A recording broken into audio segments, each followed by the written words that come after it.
మళ్ళా ఆకలి వేసుకుందామనే ఆలోచనతో అట్లా ఉద్దేశిస్తున్నామన్నమాట.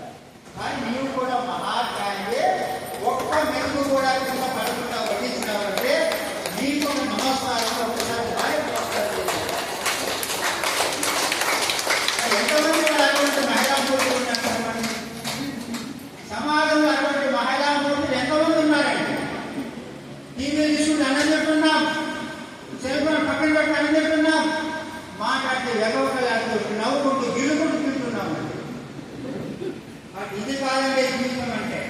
మనిషికి క్రమశిక్షణ, మనసుకు శిక్షణ, మనందరికీ సంరక్షణ. జీవితంలో సుఖపడాలంటే ఏం ఉండాలి? మనిషికి ఒక క్రమశిక్షణ, discipline to the man, training to the mind. మీరు ఎందుకంటే మనిషిని రక్షించేది. అంతేగాని ఇక వేరే ఏం ఆస్తి కానీ అందం కానీ అధికారం కానీ ఎవరు కూడా మనిషిని రక్షించలేదు. క్రమశిక్షణ నేర్చుకోవాలి. సంస్కృతి